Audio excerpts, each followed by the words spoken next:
Bom dia, meus amados irmãos. Nós estamos nesse culto, desse dia muito importante para todos nós, 7 de junho de 2020. Quem poderia imaginar que já estamos no 6º mês de 2020? É claro que para muitas pessoas o ano já deveria acabar, diante de tantas experiências, tantas histórias, tantas situações boas, algumas, mas a maioria delas realmente não deixam saudáveis lembranças. Mas o mais importante, meus queridos, é que chegamos a esse primeiro mês, ou melhor, último mês do primeiro semestre, ainda que atravessando situações tão difíceis, tão desagradáveis, até mesmo inesperadas, o importante é que continuamos. Eu gosto muito daquele texto do Salmo 23 que diz assim: ainda que eu ande pelo vale da sombra da morte, não temerei mal algum, porque tu estás comigo. O texto é muito claro. Ainda que eu ande, não é para ficar parado, não é para estacionar, também não é para retroceder, é para avançar.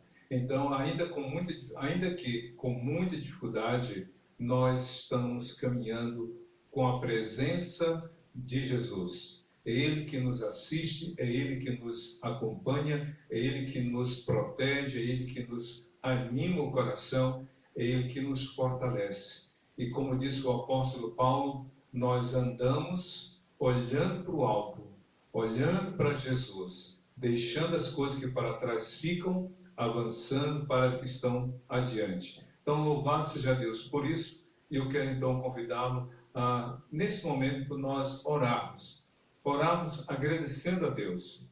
Embora houvesse muitas expectativas para que no estado do Rio de Janeiro, por exemplo, e na cidade de Duque de Caxias e cidades do Grande Rio, nós já tivéssemos então o fim da quarentena, mas infelizmente não é isso que estamos vivendo, mas nós cremos que no momento certo o Senhor nos dará a superação e a vitória diante de tudo isso. Vamos orar, entregando a Deus este culto, pedindo a Ele as bênçãos dEle para a glória do Senhor.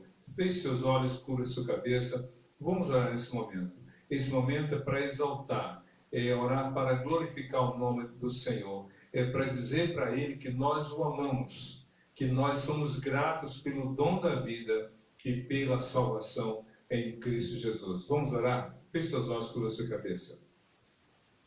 Senhor Deus, nosso Pai, nós te louvamos porque estamos nesse momento de culto, de louvor e adoração ao teu santo nome.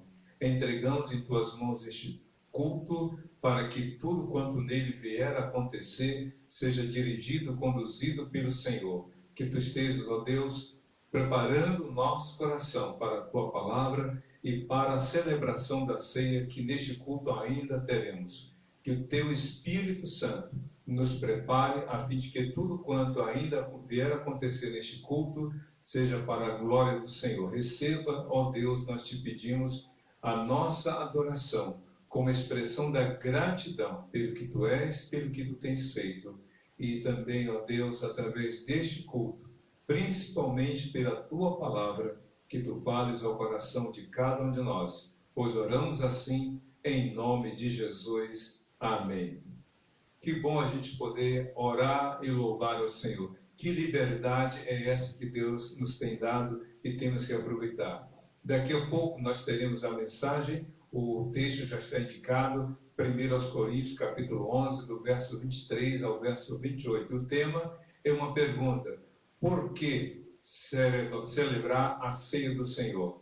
Eu creio que nós já vamos para a terceira celebração da ceia do Senhor, dentro nesse modelo virtual, né, a ceia virtual, online, ainda que seja desse modo, e vamos para o terceiro mês consecutivo. A gente teve abril, maio, agora junho. Nós cremos que Deus, de alguma forma, está preparando o nosso coração para que quando nós voltarmos a celebrar a ceia de um modo presencial, com os irmãos, com as famílias da nossa congregação, com as demais igrejas reunidas, será motivo de muito louvor e gratidão ao Senhor.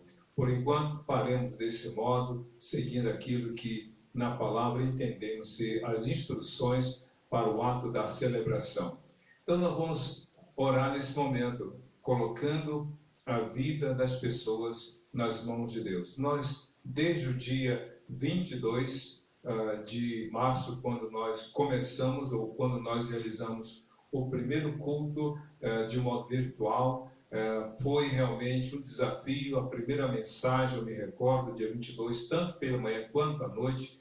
Depois nós tivemos outras atividades. A primeira celebração no primeiro domingo de abril, a segunda no primeiro domingo de maio. Agora, dessa vez, nós queremos agradecer a Deus, porque embora não tenha sido da forma como nós esperávamos, embora não tenha sido da maneira como nós tínhamos planejado, nós temos feito a obra do Senhor. Louvado seja Deus por isso. Como disse o apóstolo Paulo, em tudo devemos dar graças ao Senhor.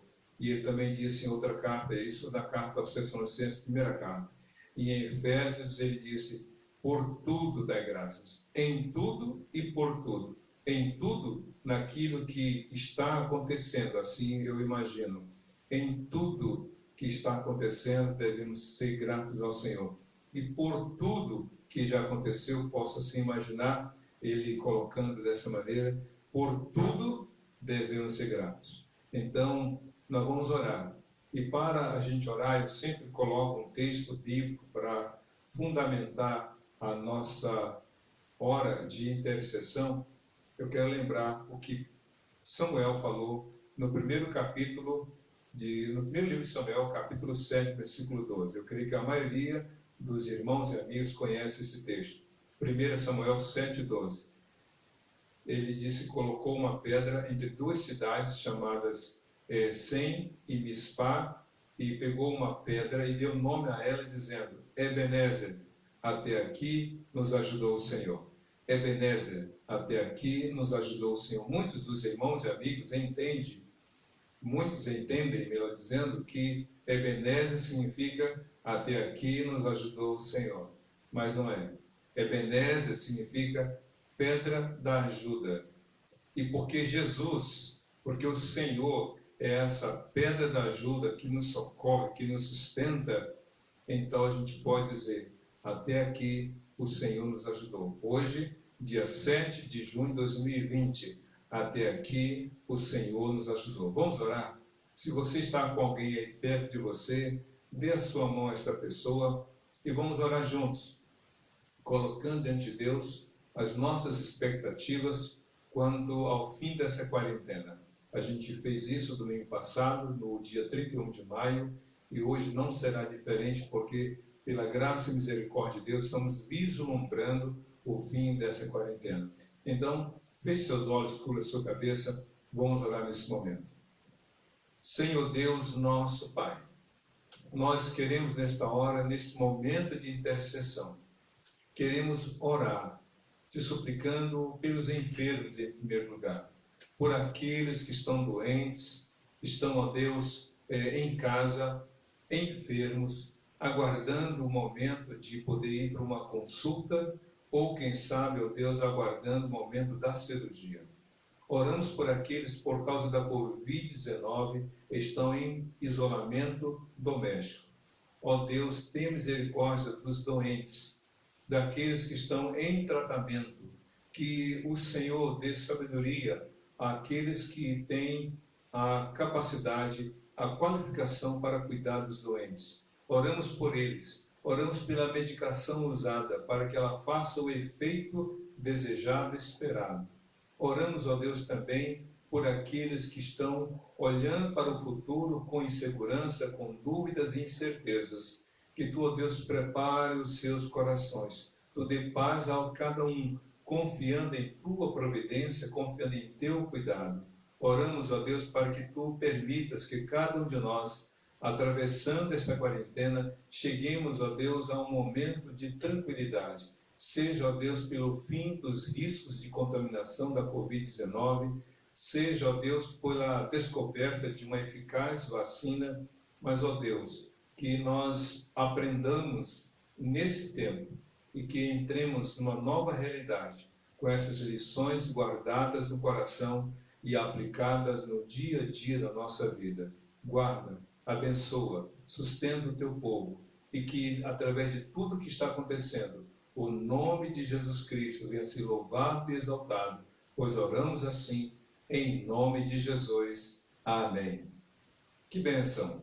Nós vamos, nesse momento, ter uma mensagem musical e, como costumo falar, essa mensagem musical que você vai ver, esse vídeo, essa canção que você vai ouvir, de louvor e exaltação ao nome do Senhor, seja também uma forma de você fazer coro com esta música, a fim de que você expresse esse louvor e adoração também através dessa canção, mas que ao mesmo tempo esta canção seja uma forma de Deus preparar o seu coração para a mensagem que virá em seguida. Que Deus te abençoe.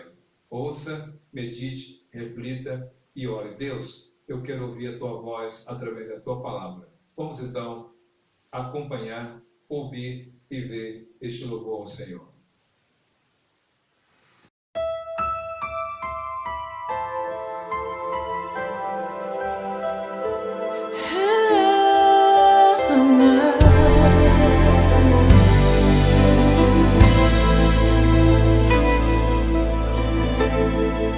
O sangue carmesim tocou em mim. Nunca antes vi amor assim. A cruz me mostrou amor.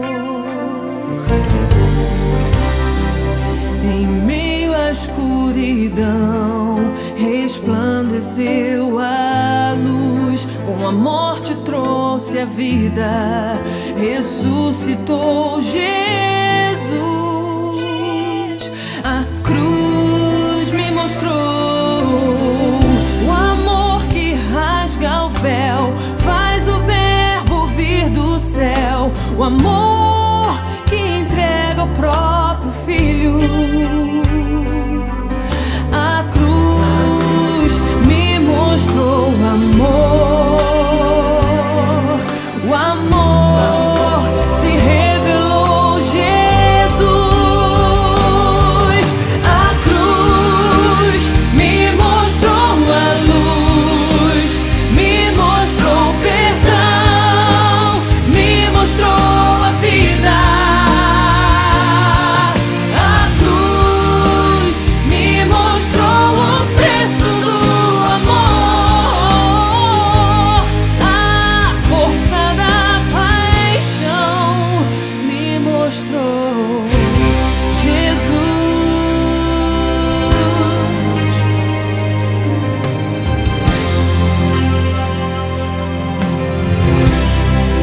Em meio à escuridão resplandeceu a luz. Com a morte trouxe a vida, ressuscitou Jesus. A cruz me mostrou o amor que rasga o véu, faz o verbo vir do céu, o amor que entrega o próprio Filho. A cruz me mostrou amor. O amor se revelou Jesus.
Muito bem, meus irmãos e amigos, sem dúvida alguma, Deus, através dessa canção, preparou o seu coração para essa mensagem.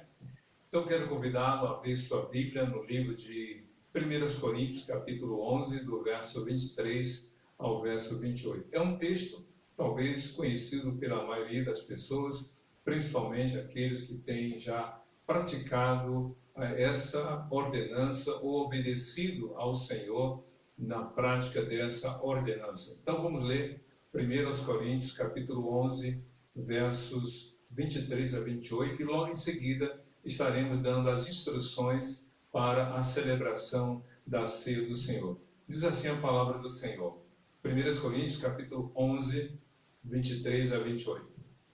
Pois recebi do Senhor o que também lhes entreguei, que o Senhor Jesus, na noite em que foi traído, tomou o pão, e tendo dado graças, partiu e disse: Isto é o meu corpo, que é dado em favor de vocês. Façam isso em memória de mim.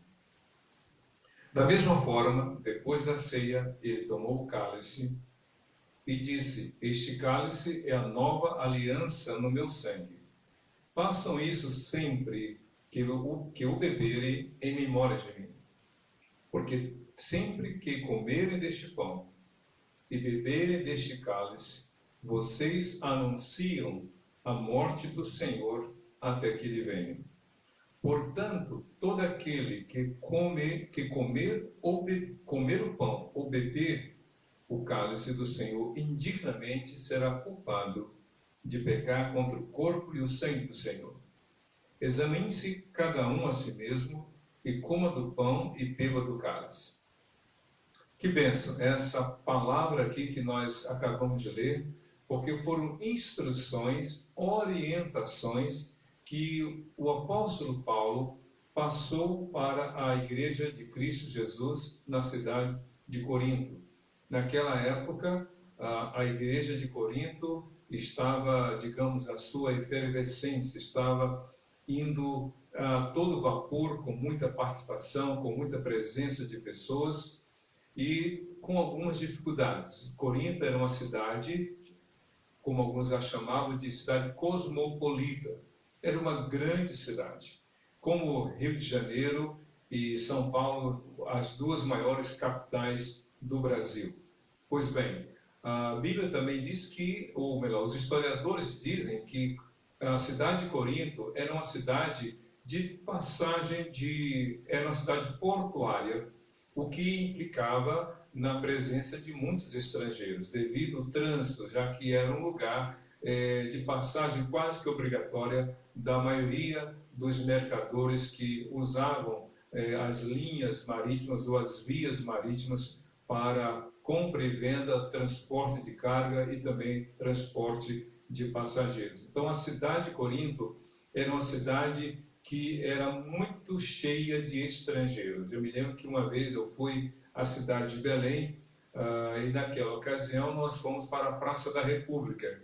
Quem talvez esteja vendo este culto através desse canal esteja lembrando dessa cidade e da Praça da República, que é uma praça muito grande e famosa em Belém. E interessante que antes de ir até a praça, disseram para nós, já que na época eu tinha viajado de Teresina para Belém, disseram: essa praça é a Praça dos Estrangeiros, porque muitos estrangeiros que visitavam Belém, ou faziam de Belém apenas um lugar para ir para outras cidades, então ali se encontravam na Praça da República. Em tamanho maior, ou digamos, em contextos diferentes, Corinto era uma cidade onde havia muitos estrangeiros. E a igreja de Corinto sofria as influências desses estrangeiros, como também tinha a presença de muitos visitantes. E, por outro lado, havia algumas práticas que eram colocadas em evidência. Então, Paulo está doutrinando, instruindo a igreja de Corinto para celebrar a ceia de um modo adequado, porque, talvez com muita boa vontade, mas sem a devida instrução, eles praticavam coisas estranhas no ato da celebração da ceia. Se você ler do verso 1 até o verso 22, você vai ver que Paulo apresenta os problemas decorrentes dessa falta ou de conhecimento ou da aplicação dos conhecimentos com respeito à celebração da ceia. Então, diante desses fatos, ele escreve a parte desse capítulo onde vai instruir como deve celebrar. Mas antes de nós mergulharmos no texto, vamos pensar nessa pergunta: por que celebrar a ceia do Senhor? A primeira coisa que temos que estar cientes é que a ceia do Senhor faz parte de um conjunto de ordenanças. Mas o que são as ordenanças? Talvez você esteja se perguntando. No Velho Testamento, nós encontramos 613 mandamentos. Muitos mandamentos. Para muita coisa, só o quarto mandamento, que era o guardar o sábado, havia 400 regras de como se quebrar o sábado. Então eram muitos detalhes, eram muitas informações. E então Jesus, se você ler Marcos capítulo 2, ele resume esses 613 mandamentos em apenas 2. Amar a Deus acima de tudo e ao próximo como a si mesmo. Só que ao longo do Novo Testamento, esses 2 mandamentos são, digamos assim, apresentados com mais detalhes em vários aspectos da vida. Ou seja, tudo mais que nós devemos fazer por causa da fé em Jesus deve ser por causa do amor.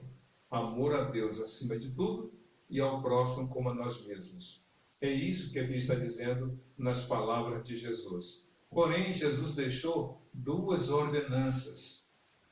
Em Mateus capítulo 28, do verso 18 ao versículo 20, Jesus deixou a ordenança do batismo, que toda a igreja, todos os crentes, todos os discípulos de Jesus deveriam sair pelo mundo afora, e Atos 1:8 especifica, de Jerusalém, Judéia, Samaria, até os confins da terra, de um modo simultâneo, pregando o Evangelho, levando as pessoas à conversão a Cristo, batizando-as em nome do Pai, do Filho e do Espírito Santo. Então essa é a primeira ordenança, que é o batismo. O batismo é papel da igreja, e é a igreja que pratica essa ordenança, é a igreja que realiza essa ordenança. Não sou eu, a meu bel prazer, que vou escolher qualquer pessoa na minha ótica para batizar. Também não é a pessoa que queira, de qualquer modo, sem nenhum critério, eu quero ser batizado e pronto. Não. Existe toda uma instrução apresentada na palavra de Deus. E a segunda ordenança é a ceia do Senhor. E essa ceia foi instruída por Jesus, tanto no livro de Mateus, capítulo 26, como em Lucas, como em Marcos. A gente vê detalhes dessa celebração ou dessas instruções dadas por Jesus. Já aqui na primeira carta de Paulo aos Coríntios, ele apresenta detalhes que agora vamos comentar com base nessa pergunta. Por que realmente celebrar a ceia do Senhor? E a primeira resposta para essa pergunta está no versículo 23, porque diz assim: pois recebi do Senhor o que também vos entreguei. Essa é a primeira coisa. Nós celebramos a ceia do Senhor porque é uma ordem, uma ordenança deixada por Jesus. A celebração da ceia não foi algo que partiu dos crentes da igreja de Jesus. A celebração da ceia é uma observância dessa ordenança dada por Jesus. Todo cristão, toda pessoa que realmente ama ao Senhor Jesus deve celebrar a ceia do Senhor. Diz aqui o texto, ainda no verso 23, 1 Coríntios 11. Pois recebi do Senhor o que também lhes entreguei, que o Senhor Jesus, na noite em que foi traído, tomou o pão, e aí vem as instruções. Então Jesus deixou essa ordem para a igreja. Você realmente ama Jesus? Você realmente tem Jesus em seu coração? Porque não tem como ser meio termo. Ou você ama o Senhor Jesus e obedece, ou você não ama Jesus e não obedece. Não há como ser diferente. Se você ler João capítulo 14, versículo 21, Cristo disse: todo aquele que me ama, melhor, todo aquele que tem os meus mandamentos e os guarda, esse é o que me ama. E eu o amarei e virei a ele e farei nele morada. E no verso 23, todo aquele que me ama guardará os meus mandamentos, e meu Pai o amará, e viremos a ele e faremos nele morada.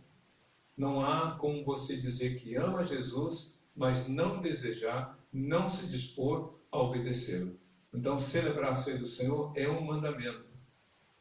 É um mandamento dado por Jesus. Então, a igreja não escolhe celebrar a ceia ou não. Não é uma questão de escolha, celebrar ou não. A questão pode ser como, em que ocasião, aí é diferente. Mas celebrar a ceia, sim, é uma ordenança dada por Jesus. Outra coisa importante que a gente tem que entender é que a celebração da ceia nós celebramos porque foi uma ordem dada por Jesus para que nós nos lembremos do seu sacrifício, da sua ação. Vejam só no verso 24 de 1 Coríntios 11.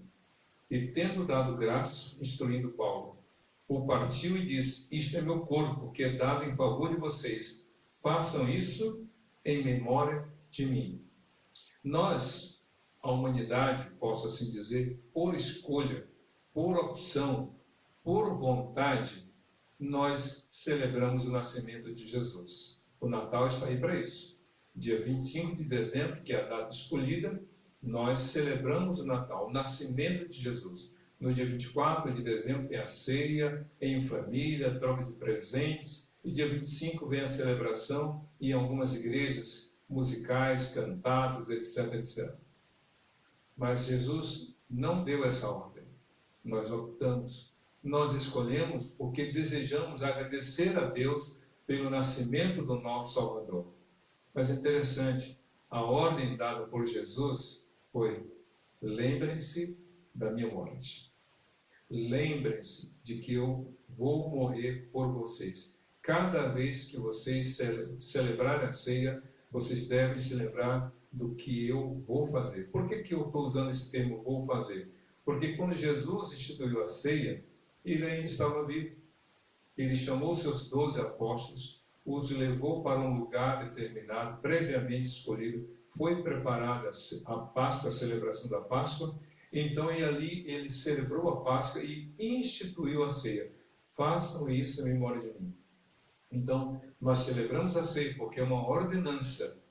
E nós celebramos a ceia porque ela é um ato memorial quanto à morte de Jesus. Não há outra razão para nós celebrarmos a ceia. No sentido básico, é uma ordenança e ela nos reporta, ela nos faz lembrar realmente do sacrifício de Jesus. Por isso que ele colocou o pão e o cálice. Daqui a pouco vou detalhar mais informações. Mas essa é a razão. Nós celebramos porque foi uma ordem dada por Jesus. É possível que algumas pessoas se perguntem: mas quais são as condições para eu celebrar a ceia? Daqui a pouco eu vou falar dessas condições. Mas no primeiro momento, fiquemos com essas duas questões básicas. É uma ordem e é um ato memorial. Ou seja, é um ato que nos faz lembrar. Aí você pergunta: mas lembrar de quê se eu não estive lá? Porque geralmente a gente se lembra de alguma experiência, de alguma vivência, de alguma história da qual fizemos parte. Por exemplo, alguns dizem brincando: ah, como eu tenho saudade daquele dia em Paris. Aí a outra pessoa pergunta: mas você esteve em Paris alguma vez? Não, então você não tem saudade. Como é que você pode ter saudade de Paris? Você pode ter vontade de ir para lá, é diferente. Então a gente só pode lembrar de algo que foi vivido. Mas nesse caso é diferente. Jesus disse: façam isso em memória de mim. Ou seja, nós temos que, para celebrar a ceia, nós precisamos entender o seu significado, entender o seu propósito, entender o que de fato ela representa. Por isso que Cristo falou: façam isso em memória de mim. Então, para você celebrar a ceia, você precisa entender e crer. Não é só saber, não é só uma questão intelectual, é saber realmente o que de fato aconteceu. E então Paulo vai explicar, usando das palavras de Jesus. Vou ler novamente o verso 24 e o verso 25, os dois versículos de 1 Coríntios 11. Diz assim, verso 24. E tendo dado graças, partiu, falando do pão, e disse, isto é meu corpo que é dado em favor de vocês. Façam isso em memória de mim. Da mesma forma, disse Paulo, depois da ceia, ele tomou o pão, ou melhor, tomou o cálice e disse, este cálice é a nova aliança no meu sangue. Façam isso sempre que o beberem em memória de mim. Façam isso sempre que o beberem em memória de mim. Novamente, o pão e o cálice nos fazendo lembrar do sacrifício de Jesus. Que bênção, que grande alegria o Senhor tem para nos falar nessa passagem. Por quê? Porque o pão ali usado na ceia era um pão comum, como esse aqui que eu vou lhe mostrar. É um pão comum. Aqui é um fragmento de um pão de forma, ou de uma fatia de um pão de forma. Então a ceia, naquele dia, Jesus pegou um pão. Não sei se era de trigo ou de cevada, não sei. O de trigo era um pão mais elaborado, era um pão mais caro. O pão de cevada era um pão comum. O pão que Jesus usou para multiplicar e alimentar quase 5.000 pessoas era o pão de cevada, porque era um pão básico. O pão já era um alimento básico, e feito de cevada era mais barato ainda. Mas ele pegou o pão, diz a Bíblia, e disse, este pão, em outras palavras, representa o meu corpo que será dado por vós. Na verdade, ele usa a expressão, este pão representa o meu corpo que é dado em favor de vocês. Então, o pão é esse símbolo do corpo de Jesus.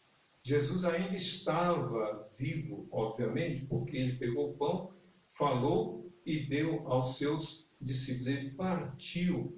E é interessante, isso é muito simbólico. Ele pegou o pão e partiu e deu um pedaço para cada um. Isso nos fala aqui de muitas coisas, mas o tempo não nos permite, a não ser para dizer o seguinte: nenhum dos 12 apóstolos ficou sem participar da ceia. Porque o amor de Jesus o levou a morrer por todos. A prova de que ele iria morrer por todos foi ali apresentada, ou, digamos, exemplificada no pão partido e dado um pedaço para cada um dos 12 apóstolos. Cristo morreu na cruz por você. Cristo, lá na cruz, ele de braços abertos, disse na língua, como está escrito no grego, telestai, quer dizer, está consumado. Ele deu a vida dele por você e por mim. Então, para você celebrar a ceia, você precisa declarar sua fé em Jesus. Você precisa dizer, Jesus, eu creio que tu morreste na cruz por mim. O Deus em carne e osso, ali, agonizando na cruz, por você e por mim, por todos nós.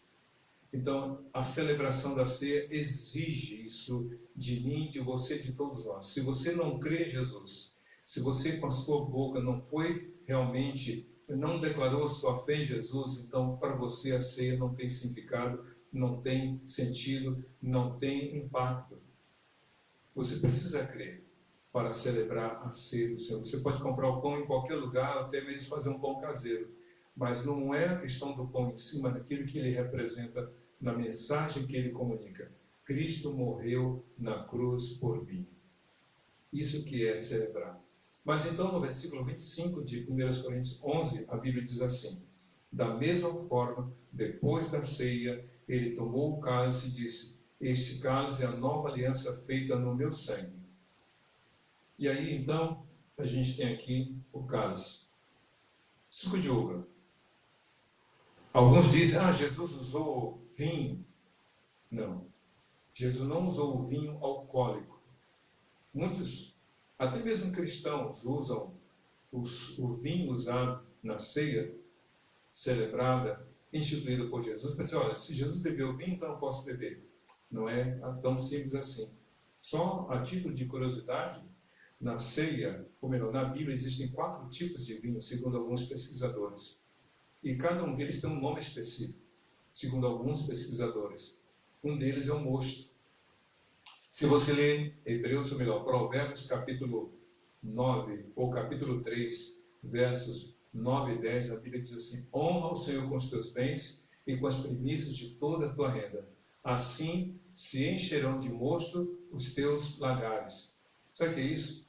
Mosto é uma linguagem bíblica para o suco integral tirado do lagar quando as uvas são pisadas. Quando as uvas eram colhidas e colocadas no lagar, que era um grande tacho de pedra ou de madeira, as pessoas pisavam, cantavam, esmagando aquelas uvas, e o suco de uva saía daquele lagar ou pelos furos do tacho de madeira ou por canais feitos daquele tacho de pedra escorrendo para uma vasilha específica. Então, mosto era o suco integral, puro, sem nenhum tipo de acréscimo ou decréscimo em sua composição. Jesus também, segundo a Bíblia, foi o sumo sacerdote por excelência. E segundo as orientações de Levítico, o sumo sacerdote não deveria se dar a bebida forte ou cerveja ou qualquer outro tipo de bebida fermentada ou qualquer tipo de bebida ou de vinho alcoólico. Lhe era proibido esse consumo. E Jesus, como sumo sacerdote por excelência, não se deixou levar por isso, pelas práticas de algumas pessoas. Ele se manteve realmente obediente ao Senhor. Então, o cálice era suco de uva integral, 100% puro. Pois bem, Jesus pegou aquele cálice e disse: este cálice é a nova aliança feita no meu sangue. Façam isso todas as vezes que o bebedes em memória de mim. Cristo chamou este cálice, cálice da aliança. E ele disse, este cálice, vou ler novamente, este cálice é a nova aliança feita no meu sangue. Enquanto que ele fala do pão que simboliza o corpo que seria partido, ou é partido para os seus discípulos, e por conseguinte por todos nós, o cálice, ele diz, o cálice da nova aliança feita no meu sangue. E aí você vai ter que abrir sua Bíblia no livro de Êxodo, capítulo 19, no versículo 6. Nessa passagem, Moisés, depois de ter lido as leis de Deus, depois de ter preparado o povo para aquela aliança do povo com Deus, então a Bíblia diz que Moisés escreveu as leis de Deus e pegou um animal, o sacrificou e pegou o sangue desse animal e espargiu sobre o povo e sobre os elementos, incluindo o livro, e disse: hoje Deus está fazendo uma aliança com vocês, aliança feita através do sangue de um inocente, ou no caso de uma vítima inocente, em favor de vocês. A partir de hoje, vocês são povo de Deus, santificado, exclusivo para Ele, para fazer a vontade dEle. Isso é o que a Bíblia nos orienta. Pois bem, só que essa aliança foi quebrada pelo povo.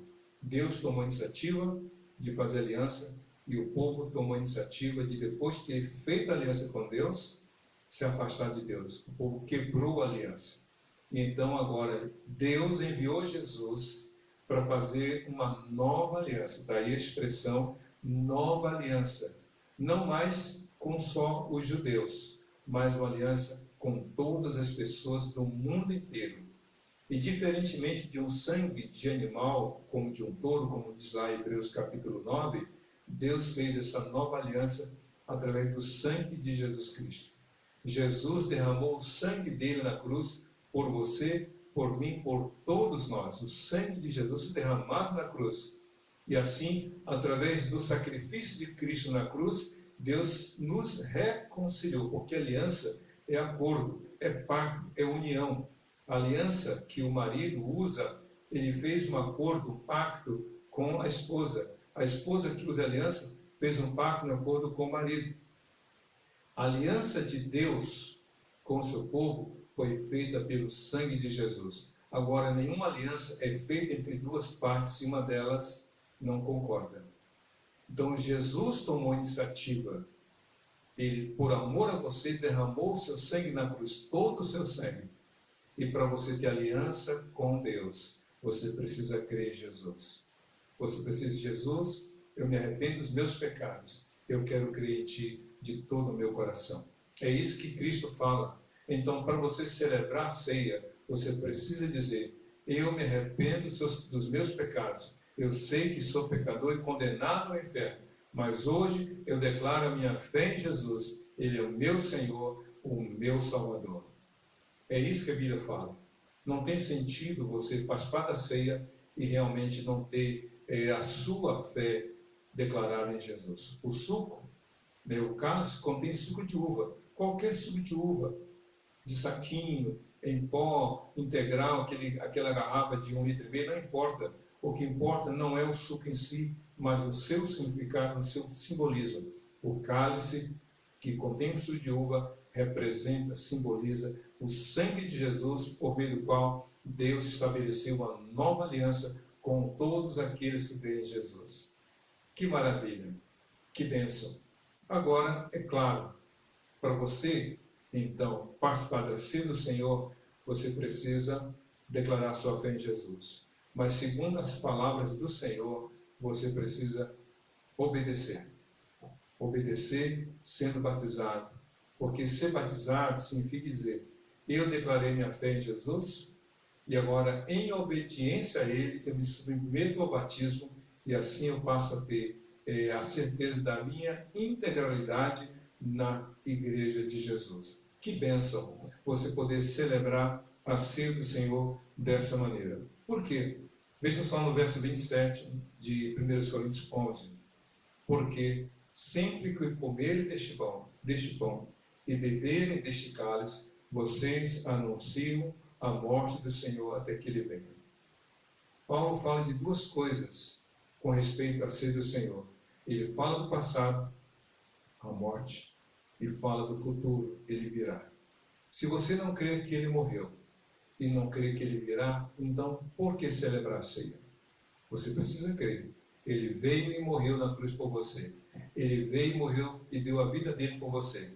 Mas eu sei que Ele virá para buscar a minha vida, para me buscar como toda a sua igreja para a glória celestial. E isso significa celebrar a ceia do Senhor. Por isso, nesse momento em que nos preparamos para celebrar a ceia do Senhor, no versículo 28 de Mateus, ou melhor, de 1 Coríntios 11, diz assim: examine-se cada um a si mesmo, e então coma do pão e beba do cálice. Examine a sua vida diante do Senhor.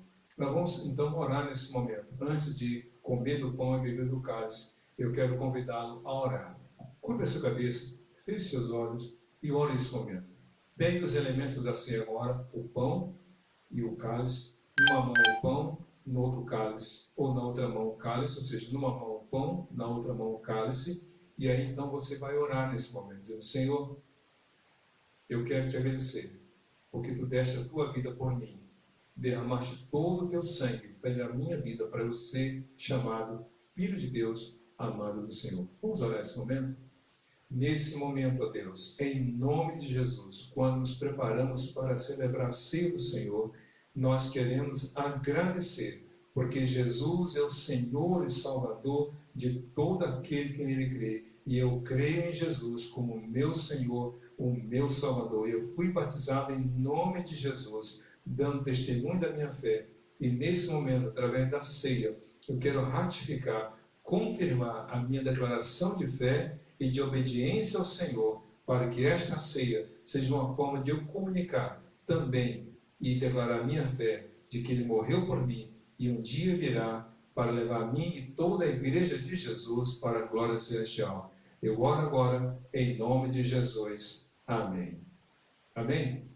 Então, nesse momento, eu quero convidá-lo a pegar o pão.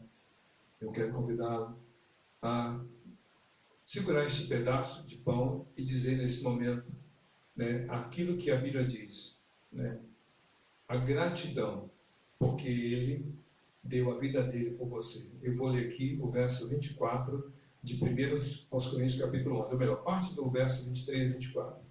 Que o Senhor Jesus, na noite em que foi traído, tomou o pão e, tendo dado graças, o partiu e disse: isto é o meu corpo que é dado em favor de vocês. Façam isso em memória de mim. Comamos.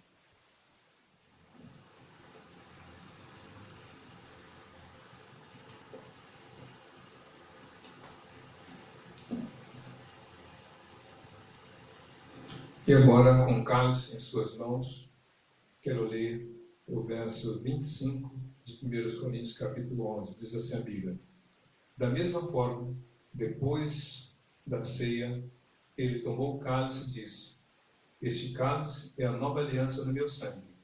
Façam isso sempre que o beberem em memória de mim. Bebamos.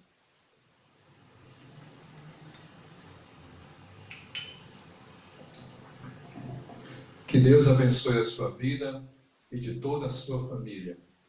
Se porventura alguém na sua casa não participou da ceia porque ainda não declarou sua fé em Jesus, ou ainda não foi batizado conforme a palavra do Senhor, aproveite esse momento para orar por essa pessoa. Orar com ela.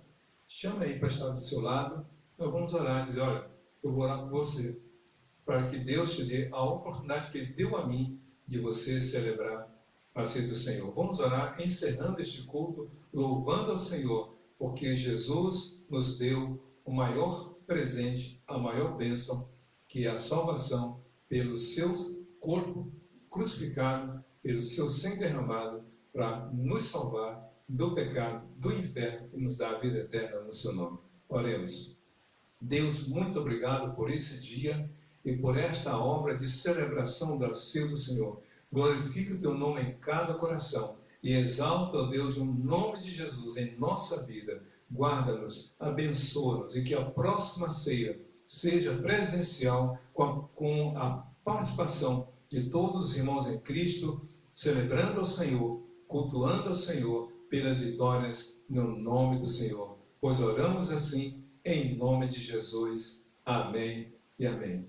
Que Deus te abençoe, que Deus te dê um dia maravilhoso na presença dEle e que você continue celebrando ao Senhor com alegria em seu coração e que a próxima ceia possa ser presencial como nós oramos e que você possa ver sua família realmente cultuando e adorando ao Senhor como Deus espera. Que Deus abençoe, um dia abençoado na presença de Deus, hoje e sempre, para a glória de Jesus. Amém.